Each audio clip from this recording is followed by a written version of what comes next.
Bryson. Yes. So got on the range with Bryson. So how did that go? How did that come about? First day, so it wasn't even the official practice day, so security and everything was a bit lax. You could just go wherever you like. Things tightened up a bit later Liv will love week, to hear this. which made my job more difficult when things got a bit more official. But yeah, you could mooch around anywhere on the first day. Bryson was just having this mad range session in 34-degree heat. It was very hot. And just lashing driver after driver after driver at his speed, just trying to find a driver that worked. And he sat down at one point, pulled out about a dozen different crank heads, pulled out this little, I'll put a picture of it now.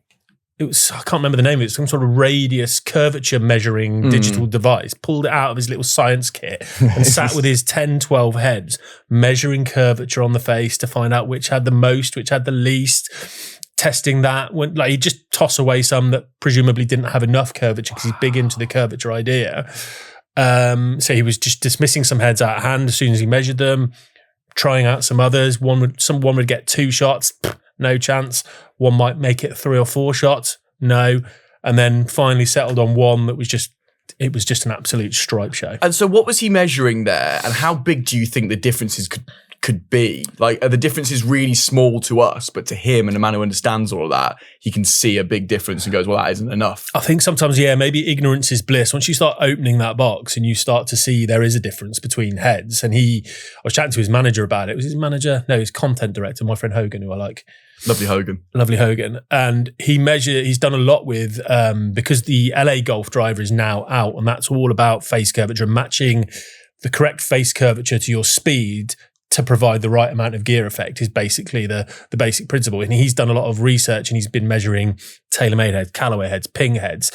And he was saying the discrepancy in curvature between those, and this is from someone who's, take all this with however you want, because he's someone manufacturing a rival driver, so there could be some propaganda in there, who knows. But he was saying that one of the least consistent elements and parameters he's seen when he's measuring all these clubs is the horizontal curvature, the bulge, I think that is, bulge and roll. One's horizontal, one's vertical. I think the bulge is the horizontal one. Famously, yeah. I've always said that. You have always said that. So that was pretty key, measuring all of that. That was a really interesting session to watch. We got chatting about, I butted in, told him, Bryson, I played around with your clubs in a PGA event and I won. Please tell everybody what he said to you. Yes, you can. I'm giving you the all clear. I'm not your father or your boss, but this is too funny to leave out. Can I do the impression? If you want to, do the impression and just tell him whatever. So what did you say to him? So video in his bag, he's just hitting a clipping away. He said, sure, not much has changed, don't worry. I was like, oh, cool. Do you mind if I just, help yourself? Going through it all. And so I thought, right, I'm in here, we're chatting away. So I said, oh, Bryson, I played in a PGA event. I put your clubs together, crank driver, the spare set of irons, put it all together and played a PGA event. And I actually won. He's like, oh, no way, man, that's cool. I was like, well, thank you, Bryson. Loving this character development you've got going on. Thank you. And then he said, how did you find them? I said, oh, God, the irons were hard work. Those grips super thick, shafts stiff and heaviest thing, just really hard work. And he just looked me square in the eye and just said, I'll do it down the lens, shall I? Yeah. Maybe you need a bigger dick.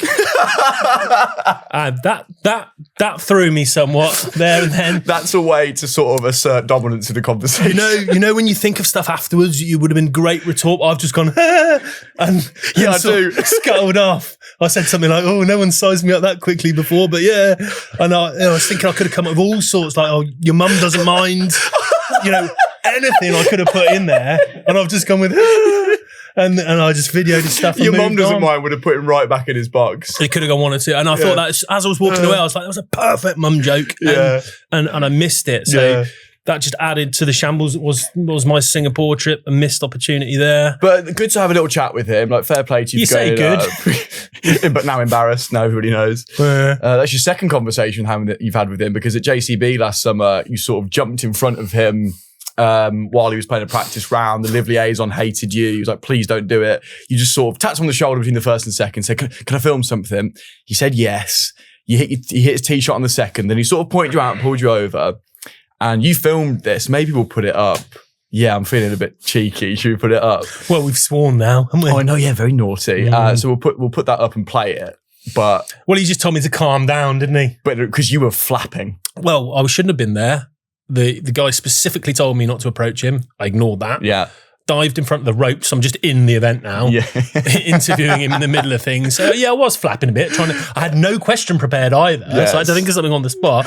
So I was like, "Oh, Bryson, rubber," and he just went, "Take your time. Take your time. Take your time. Take your time." We'll play that now. You'll hear the audio. Yeah, you'll see that. Bryson, take your time. Okay, cool. Bryson Dechambeau. Very good. So that's your second dalliance with Bryson Dechambeau.